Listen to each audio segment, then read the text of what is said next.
Hello everyone, welcome to my channel. দেখো আজকের এই ক্লাসে আমরা আরেকটি গুরুত্বপূর্ণ বাংলা বাক্য যেগুলো ইংলিশে ট্রান্সলেট করব। দেখো এখানে বাক্যগুলো দেওয়া আছে, আমি না হেসে পারলাম না, হ্যাঁ, আমি অনুষ্ঠানে না গিয়ে পারলাম না।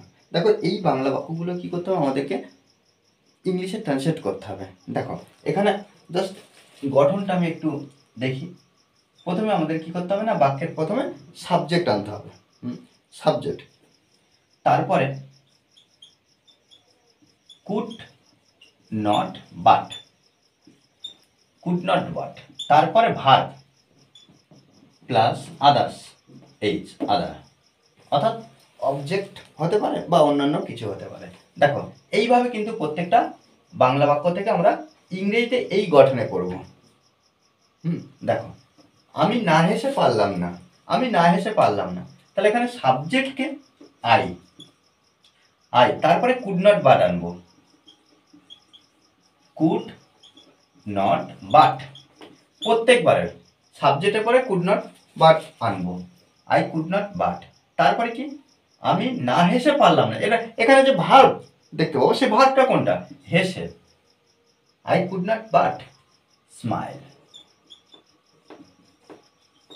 স্মাইল, হ্যাঁ, I could not but smile, আমি না হেসে পারলাম না। আমি অনুষ্ঠানে না গিয়ে পারলাম না, তাহলে এখানে কি I could not but, I could not but, আমি পারলাম না কি অনুষ্ঠানে না গিয়ে। আচ্ছা, অনুষ্ঠানটা কি ভার্ব না, অনুষ্ঠানটা ভার্ব হবে না, এই যে যাওয়া,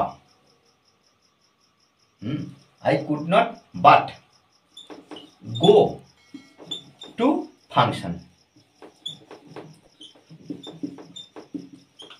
ওকে, I could not but go to function, আমি অনুষ্ঠানে না গিয়ে পারলাম না, আমি তার সাথে ঝগড়া না করে পারলাম না। তাহলে একইভাবে আমরা কি করব, I could not but, I could not but, আমি পারলাম না ঝগড়া করে, ঝগড়া কার সাথে, তার সাথে, তাহলে I could not but verb কি, এই যে ঝগড়া, quarrel, quarrel, I could not but quarrel, আমি ঝগড়া না করে পারলাম না, কার সাথে না, তার সাথে, উইথ হার, তার সাথে ঝগড়া না করে পারলাম না। সে আমাকে টাকা না দিয়ে পারল না, তাহলে একইভাবে কি করব, হি could not but, could not but, এই যে দিয়ে ভার্বটা কি আসছে দিয়ে, তাহলে এখানে আমরা গিভ বসাবো, he could not but give, সে টাকা না দিয়ে পারল না, কাকে, আমাকে, give me money, okay, give me money, সে আমাকে টাকা না দিয়ে পারল না, ওকে। দেখো আমাকে এইভাবে কিন্তু প্র্যাকটিস করতে হবে, আমাদেরকে বারবার প্র্যাকটিস করতে হবে, প্র্যাকটিসের কিন্তু কোনো বিকল্প নেই। আমি বারবার প্রত্যেকটা ক্লাসে আমি বলি যে প্র্যাকটিস, প্র্যাকটিস ছাড়া কোনো কিছু নেই।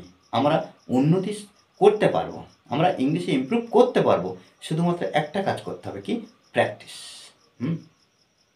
আর এই ধরনের বাংলা বাক্য আমাদেরকে সংগ্রহ করতে হবে, করে এই গঠনে বা যে গঠন আমরা দেখতে পাবো সেই গঠনে আমাদেরকে নতুন নতুন বাংলা বাক্যগুলো নিয়ে এসে ইংলিশে ট্রান্সলেট করতে হবে, ওকে। আর এই ধরনের প্র্যাকটিস ক্লাস অনবরত পাওয়ার জন্য অবশ্যই চ্যানেলটি সাবস্ক্রাইব করে পাশে থাকবে।